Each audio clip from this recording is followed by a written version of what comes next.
Ba Ousmane yaa bon loolu moom ce serait je crois le comble de l'indignité bu fekkee ne dañ koy def. ok donc nañ wax en quoi ils vont défendre Diomaye c'est-à-dire que sur lan Diomaye bu déggee loolu warut a ruus mu ne tey man des gens qui m'ont combattu ñoom ñooy dem ci plateau yi man pour défendre ma. alors yow sa waa kër ñi la war a mën a défendre ci réseaux sociaux yi guddeeg bëccëg war la mën a défendre ci télé yi. nga am ay cadres au sein du MONCAP les cadres les plus puissants du Sénégal. war la mën a défendre. tu penses que ce sont na ma yàlla baal ci kàddu gi c'est ramassis d'opportunistes là ñoom ñoo koy défendre. ok ma daal da ngay dem ba caag finalement. même non en fait non finalement. tu te perds et puis nga tënk foofu ñu jàll ci yeneen point voilà loo ciy tënk. situation bi mooy situation bi loo ciy tënk waaw. ceux qui vont naan ay médiation yooyu. man dama leen wax leen. dem leen ngeen wax ak Diomaye. dem leen ngeen wax ak Diomaye Ousmane moom c'est pas la peine d'aller chez lui parce que Ousmane waxul deful. ok Ousmane sant leen ko gërëm ko parce que moom gis na ne son jeune frère est en train de s'égarer mën na ko dellusil à la maison. te lii du discours tayam de Ousmane yàgg na ko wax. c'est-à-dire que képp kuñ ci fal tey. gis nga les lobbies d'intérêt. waxoon naa ko fii ci benn émission te boobu je crois Djibi moo fi nekkoon. ñu ngi koy nuyu de passage. gis nga naa leen les lobbies d'intérêt. au sein même du PASTEF au niveau international ñoo xam ne dañuy jaar ci say soxna ils feront tout ba tàggale la ak Ousmane Sonko. la preuve Sonko avant ñu koy teg premier ministre mais ci l'affaire bi commencé déggoon naa fi ñoo xam ne non Sonko c'est pas la Sonko nañ ko def conseiller. ce sont ces mêmes gens qui reviennent encore dégg naa ci encore mon grand Alioune à qui je vais jeter encore une pierre qui dégg il faut régler définitivement la question de l'éligibilité de Sonko te loolu dinañ ci dellusiwaat ci bureau mission bi. danañ ci ñëw sëñ Saliou am point bu ñuy xaar. dañ di ñëw waaw point bu ñuy xaar la. waaw dama bëgg nu évacuer yenn point wolof danaan lu duuf ci nag bi xajul ci cin li. benn sujet bi rek doyoon na émission vraiment. mais mënuñoo ñàkk bañ am sa gis-gis tam ci yenn point yi parce que y a eu des dégâts collatéraux depuis un certain temps duñu seetlu benn campagne de désabonnement. ci jëmmi président bi ci page am ci ay réseau. c'est normal noo jàngatee loolu. non c'est le désamour la désaffection. c'est le désamour la désaffection mooy li mu doon wax c'est-à-dire que au moment où Aminata Touré peine à avoir 300 je ne sais pas leaders yow c'est-à-dire en moins d'une heure de temps tu as perdu presque plus de 30 000 ci sa page Facebook. yéeg na 40. te kanam la jëm.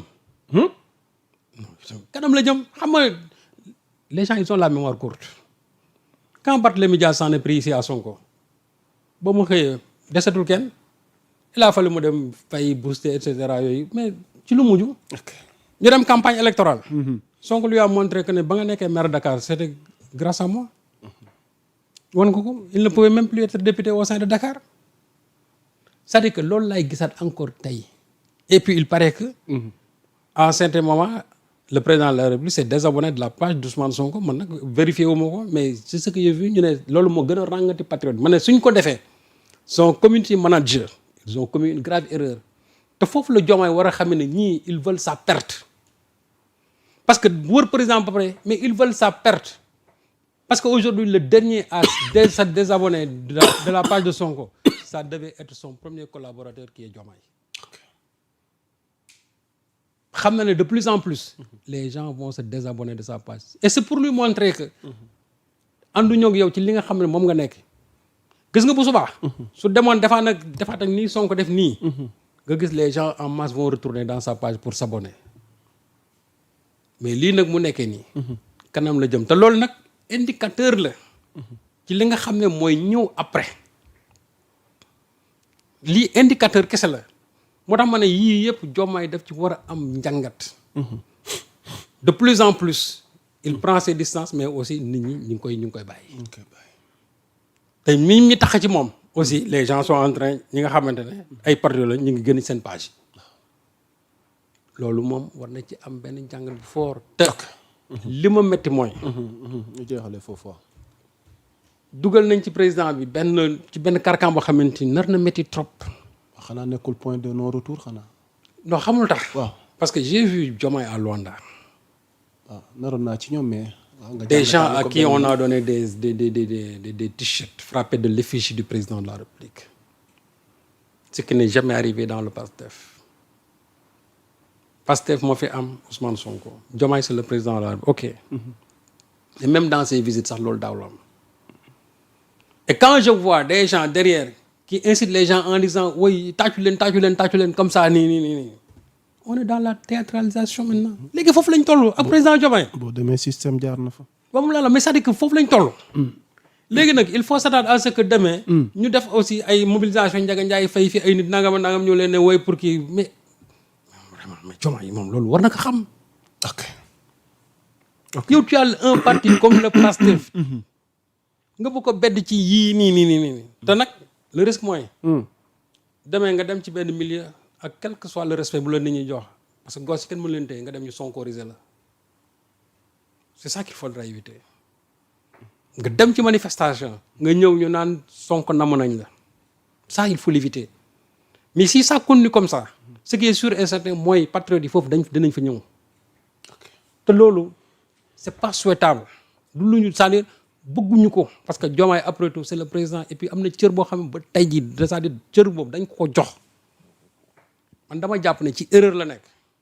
ok te ça je lui dis en tant que son grand frère man naa ko nijaay que je lui dis que moom ci njuumte la nekk lépp lu ko nit ñi mën a wax tey. te jëmalewuñ ko ci Sonko nax nañ ko. ak lu ñu mën a wax way Sonko da ko bañ Sonko lii Sonko laa Sonko nangam moom relation ak Sonko egg na foofu.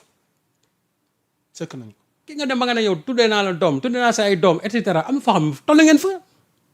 foofu bañal mën na fa am amoon du fa am man j'ai du mal à croire que moom sax mën ta bañ Sonko. maintenant politique nag mooy indi lu ne mais politique aussi. c'est de la science.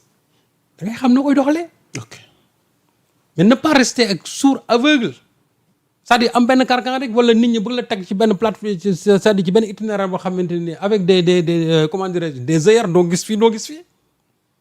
te foofu la ko ñi ko wër foofu lañ ko teg mais ma wax président Diomaye ne ñi la wër. amul kenn ku la ci bëgg. gis nga ñi la bëgg ñi ngi biir Pastef ki la gën a bëgg ma mooy Ousmane Sonko loolu bàyyi ci xel. ak lu la nit ñi mën wax. naan la ay Sonko du sa morom ak Sonko du léegi dàq na la jàng ak yooyu. Sonko moom tey boo taxaw na moom sax mun na yaa ma dàq jàng yaa ma gën a kii yaa ma gën a fort yaa ma gën Sonko humilité am toll na foofu. ok mais li am solo mooy. projet bi ñu leen dénk. nañ ko sauver. c'est important sëñ Saliou. ñun loolu moo ñëw soxal projet bi. il faut sauver ce projet te ñu mën a sauver projet bi mooy ñoom ñaar lañ ko jox. Diomaye na jàpp ne même si le président de la République Ousmane Sonko a une légitimité populaire moom il a la légalité constitutionnelle ils vont de pair ñoom ñaar ay béjjën lañ ñoom ñaar fu ñu jëm dañuy ànd. benn pièce la pile ak face.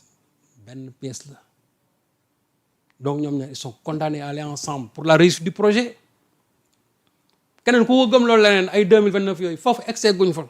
ok Diomaye 2029 tey bu ñu ko waroon fal ce sont des résultats yu ñuy def ci diggante bi loolu mooy plaider te man foofu Diomaye foofu lañ koy xaar c'est-à-dire que tey dafa waroon tal leneen c'est-à-dire ñun li ñuy dund avec cette dette là avec ce plan de redressement li ñuy daj nii.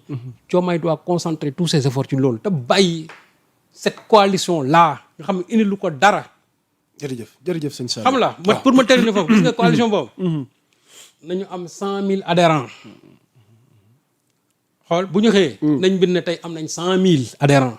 ok 100 000 adhérents biir Pastef. du dara. 100 000 adhérents biir Pastef du tus. ba yëgal loolu. ok waxtaan wi dee dox di wéy mbokk yi alors sëñ Saliou junjoon nga ko sànq mën nga denc ko fa laay bëgg a dugg Alioune Tine am na lu mu ci wax. Au regard de la situation actuelle est-ce que la candidature d'Ousmane Sonko est-elle compromise? xam nga yaa Moussa man. wala sera-t-elle compromise? waaw xam nga toujours su ma déggee nit ñi dox loolu.